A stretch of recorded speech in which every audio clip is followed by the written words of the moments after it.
Yo, I had a lovely conversation with a fellow advocate.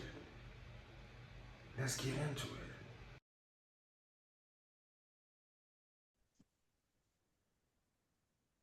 Hi there. Is this better? Hi. Can you hear me now? Is everything good? Yes, I can hear you now. Is this Beautiful. a little bit better?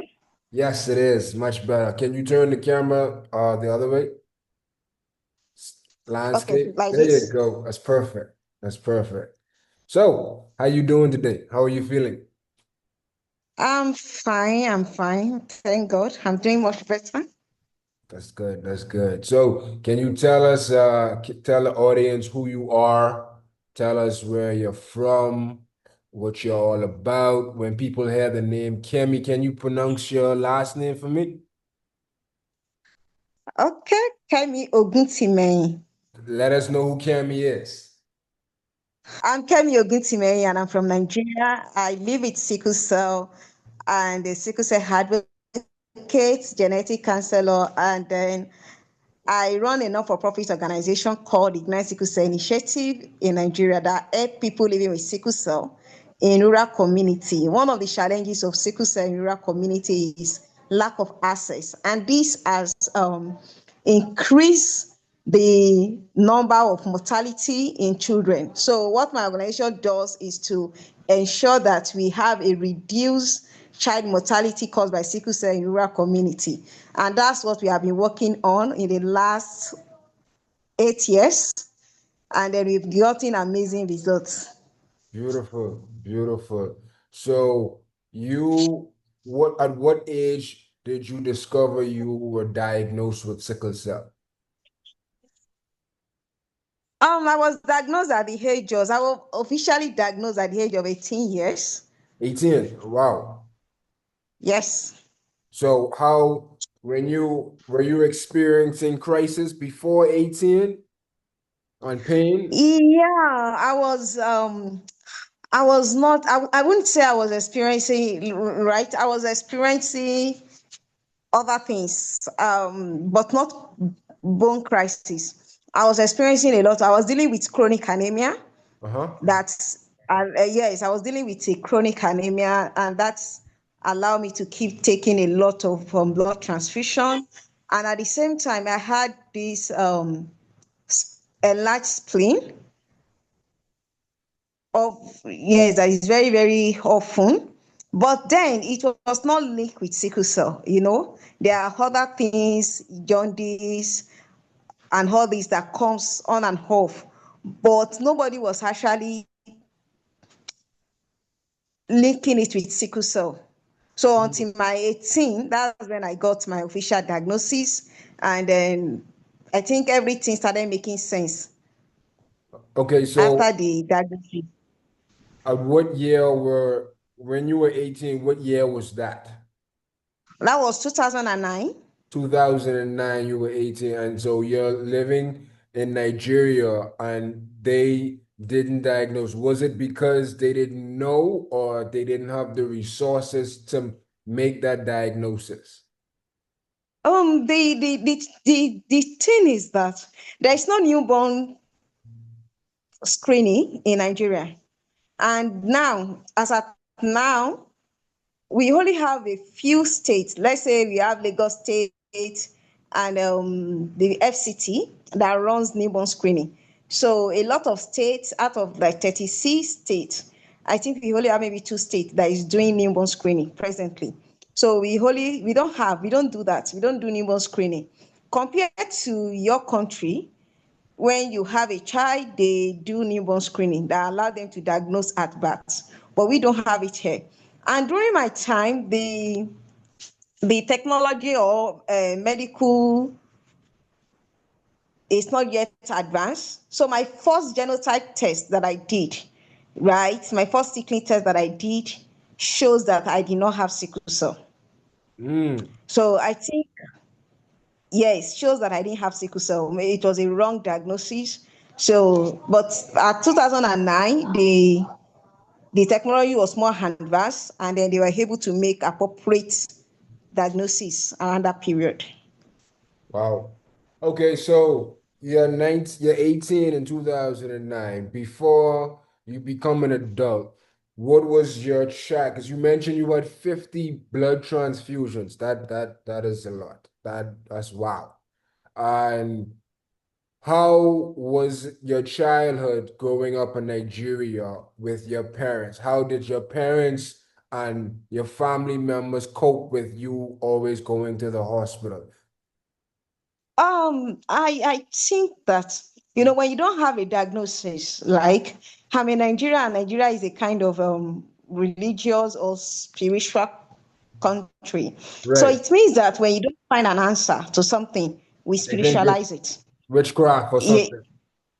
yes, witchcraft or something. So that was my experience. A lot of stigma, and a lot of people that believe that I was a witch, and sometimes they believe that I was the one responsible for those illness, just as a way to either punish my parents or as a way to waste their money. That was it. Wow. So your did your parents were your parents coming to the conclusion that you were a witch, or were people around them telling them that we think your daughter is a witch and she's here to The make you a people, puppet? the people around, my parents, they were Christians, and then we have a lot of pastors. I have a lot of prophet that comes in. When you are sick, my dad has been an header in the church, and my parents, they were leaders in the church. So there is no how I will be sick. Sometimes, it falls on Sunday, and then they won't see my parents in church. So sometimes they have to check on us. And then that was when they got to know that, oh, this person has the feeling, she has not been feeling fine, or the daughter has not been feeling fine.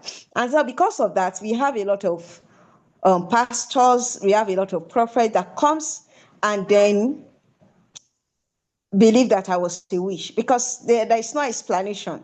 How do you explain that a child is fine on Friday, and as at Monday morning, the same child is at the hospital and getting blood transfusion? Like, it doesn't really make sense. Right. There's not how they want to sense. And as at that time, blood transfusion is a big deal. Let me put it like this. Blood transfusion was, You a can lot of parents still don't allow their children to get transfused, right? Because they believe that it's not okay for you to get blood transfusion done. So compared to then in the 90s, when I was much younger, right? So most of those pastors, they attribute my sickness, my frequent blood transfusion, they attributed it to witchcraft. wow. Wow. So they thinking that you're a witch. And again, I'm sorry for that. I can only imagine how that could feel. Um, how did that make you feel as people around you? You know you're not a witch. You know you're not into witchcraft. And were you a godly woman at this time? Were you a Christian at this time around this time as well? Oh, it was how will I put it? It was tough. It Mhm. was tough trying to prove to people that you are not a witch. It Mhm. was tough because, you see, we cherish our pastors, right? And when they see something like that, we believe that they are more aware. They have the spiritual eyes. They can see better, especially Right, when it's on spiritual things, right? right. So at that point in time, it was difficult because when I go to church, I have parents that doesn't want their children to play with me, so that I don't transfer witchcraft to their children, right? And then for my parents, I believe that it kind of put them in a difficult position, right? Because they believe that they have a child, their child is sick, and at the same time, a doctor, some pastors are telling you that this child is a witch. So they are in between. Some of the advice then was that they should neglect me, they should stop taking me to the hospital, and then that's what. But my parents are actually very, very amazing. There was no day they never stopped taking care of me. They didn't stop me from going to school. They didn't stop my education. They kept doing their best. But I know that it was kind of not easy because at a point in time you are thinking, what if this person is truly a wish? What if? But then I think it wasn't an easy thing, right? And then going to schools where people assume that you are a wish, where people doesn't want to play with you, people doesn't want to associate with you, people doesn't want to have you in their corner. It's a difficult position.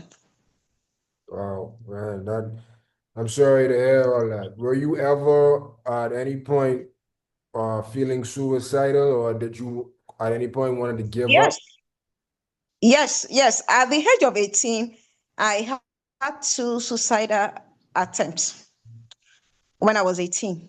It was also the same year I got diagnosed.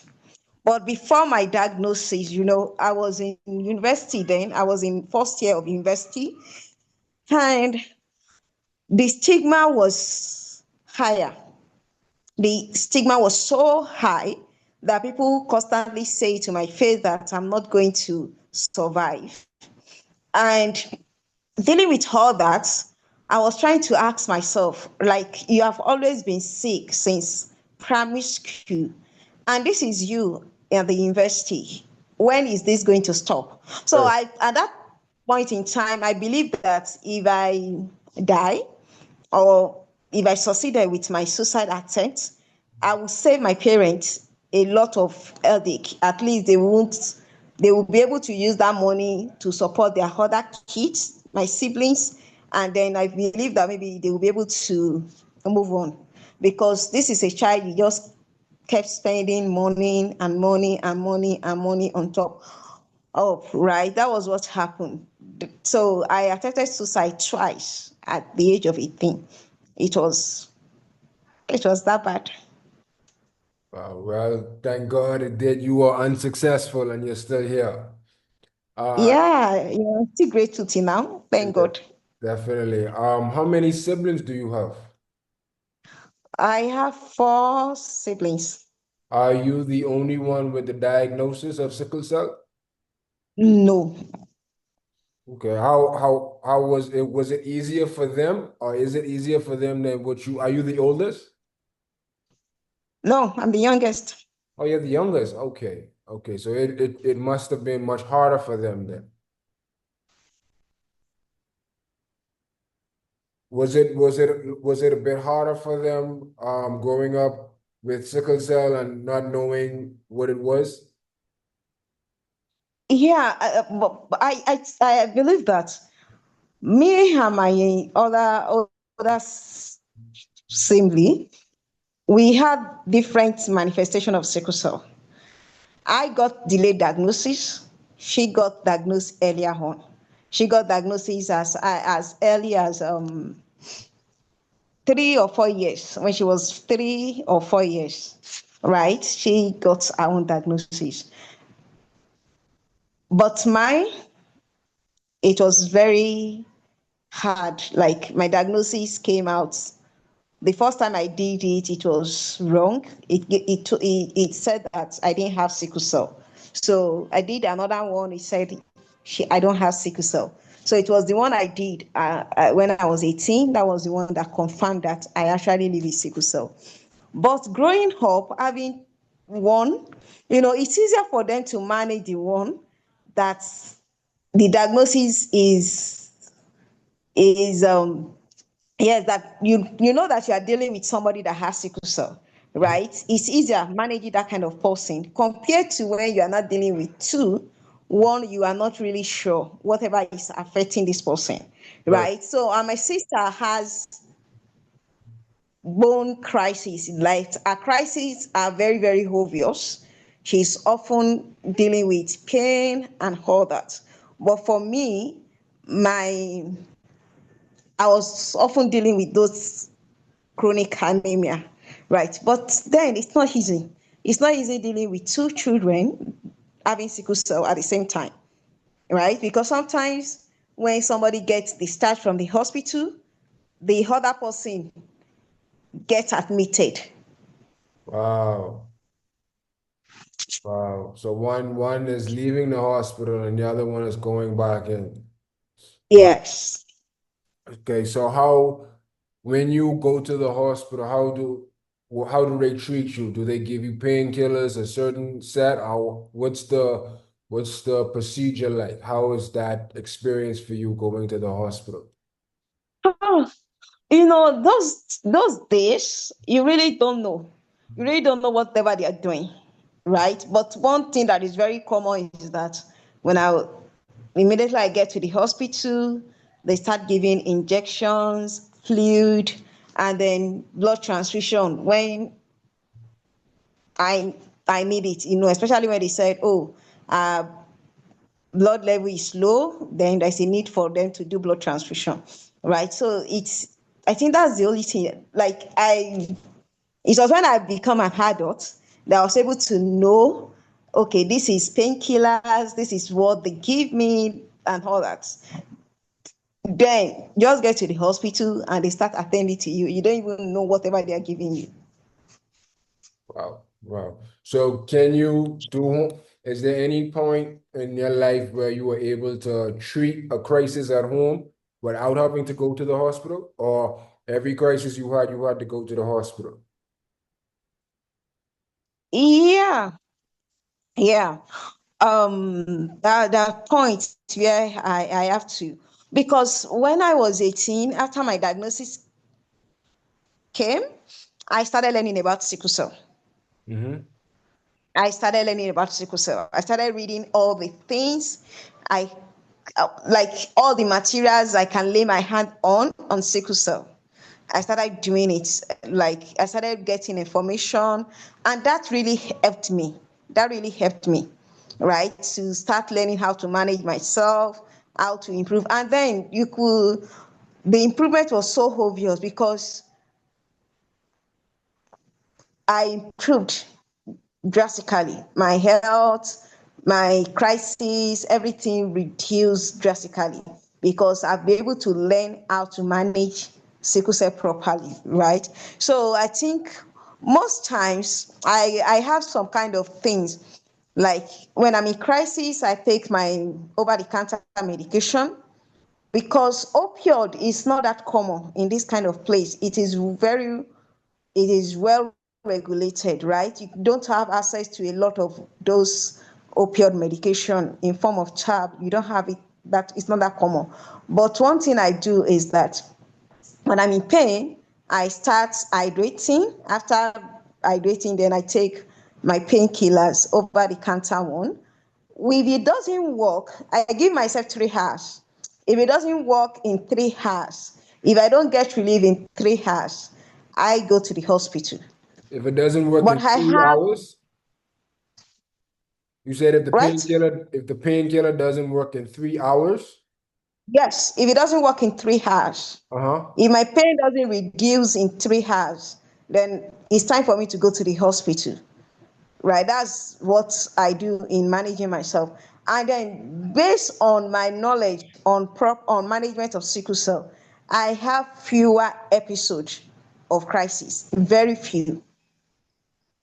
So now in a given year, how many times do you have a crisis and how many times do you go to the hospital in a given year? Like let's say 2025, how many times have you had a crisis this year?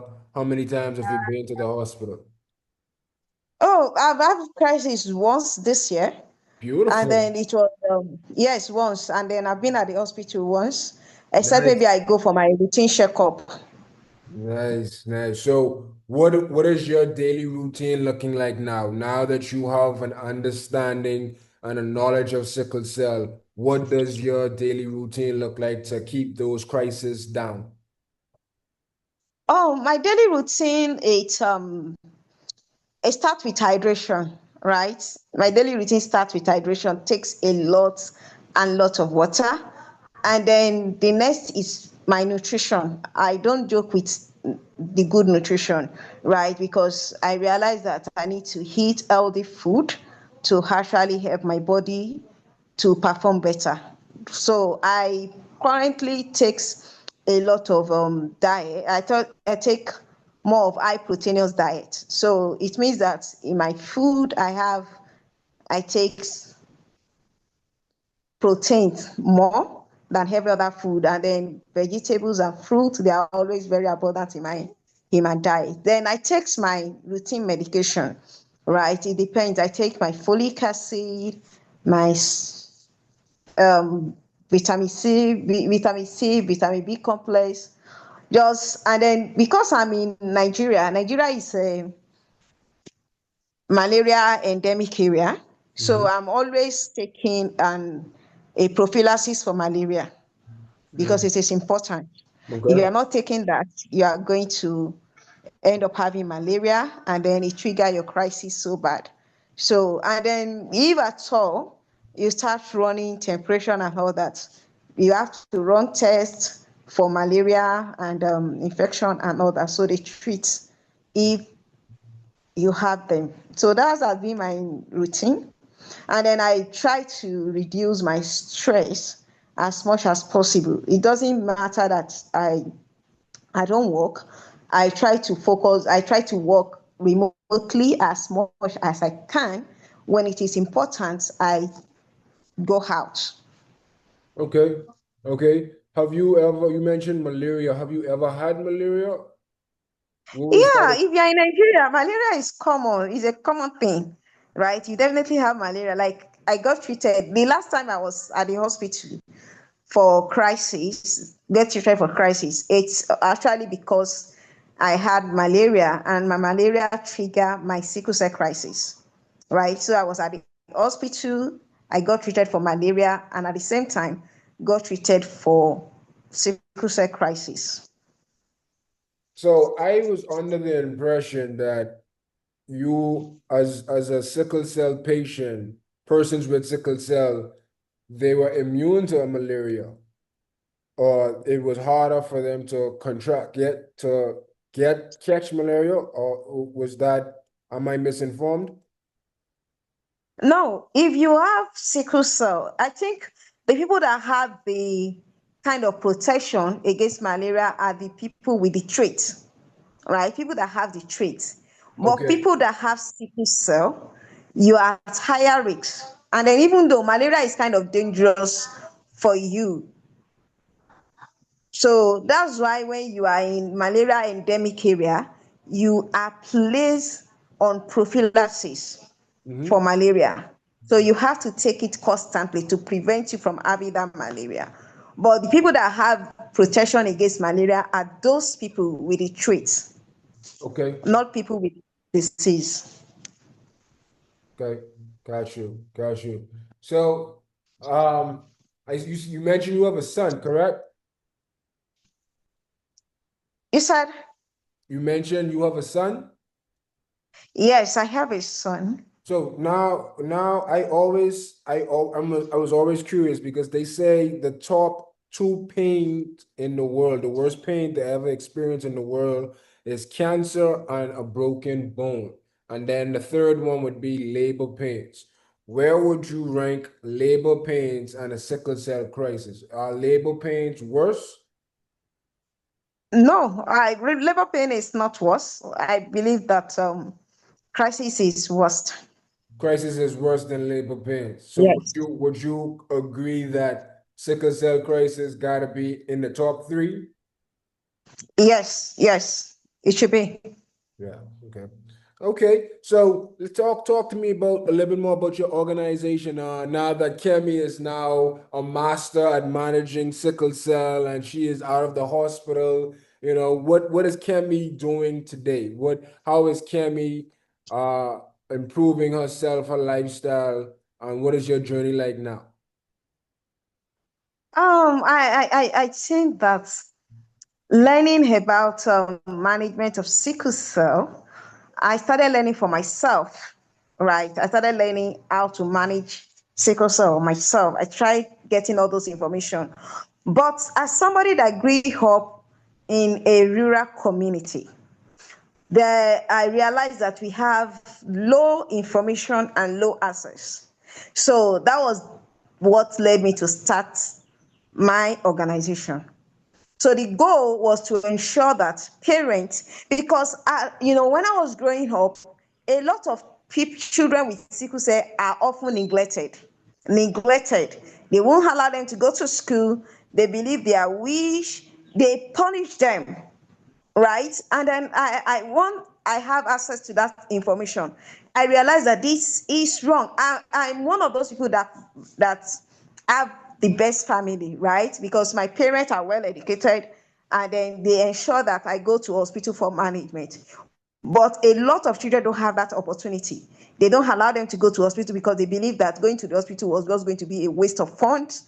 And then, when you're in Nigeria, we pay out of pocket for our health bills, right? So it makes it harder for people to access this thing. So that's when I started, right? And then started by educating people, communities, parents that have children with sickle cell, and then we started supporting them beyond just education. We started supporting them with their routine medication because some parents cannot afford it. We started supporting them with payments of hospital bills and all that. So after a while, it becomes overwhelming for us. Then we started writing letter to our state government, right, and ask them for support. And since last year, we started working with the state government where people with sickle cell are given the opportunity to register under the free health insurance in Ondo State. So I'm in Ondo State,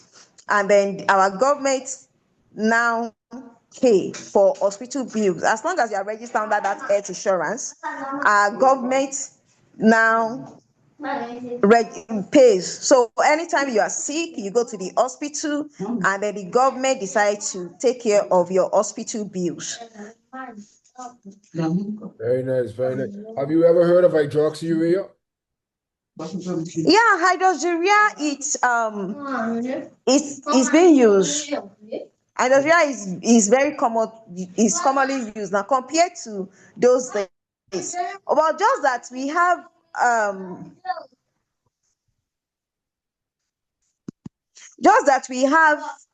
we don't have enough hematology.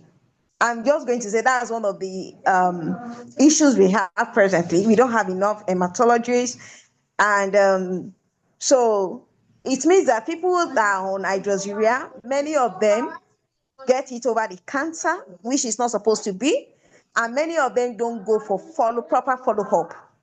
So that's one thing. But one of the things we are doing is to ensure that we organize a step-down training where places where there is no hematologist, they can actually train the GPs how to manage people with sickle cell so that it reduces those gaps. What do you wish more people would understand about sickle cell? So is that sickle cell is not a death sentence, right? Because when you are in a country like this, the stigma about sickle cell is high. And majority of people believe that when you live with sickle cell is a death sentence. So one of the things I want people to be able to know is that sickle cell is not a death sentence. Yes, I understand that it comes with its own challenges. It comes with you being able to, it affects you in several ways. But at the same time, you can also thrive while living with sickle cell. You can do a whole lot of things. You can achieve a whole lot of things. Sounds good. Sounds good. Kemi, I really appreciate you having this conversation with me. Is there any other thing that you would like the people to know? Can you shout out your organization once more so people can get in touch with you? Yeah, the organization is Ignite Sickle Cell Initiative, and we one of the things we want to achieve right now is to extend our test, because as long as there is no how would I put it, there is no newborn screening presently, it's affecting the number of people we are getting diagnosed. It's affecting our data. So it means that if you look at our data presently, you will hardly see children between 0 to 5. They are very, very small because we don't diagnose at birth. And with that, we are still losing a whole lot of people to sickle cell, which is not supposed to be. So if we get support, more support, we want to keep testing children, especially where immediately they are being given birth to, at our primary health care centers, at our hospitals, to ensure that we reduce this mortality caused by sickle cell. So the name of the organization is Ignite Sickle Cell Initiative, and if you want to reach out, then definitely they can contact you, and then you can contact me. Beautiful. You said it's Ignite Sickle Cell Initiative? Yes, Ignite. All right. Ignite Sickle Cell Initiative. Kemi, it was a pleasure speaking with you. I wish you all the best, and hopefully we can do this again. All right, thank you so much. You're welcome.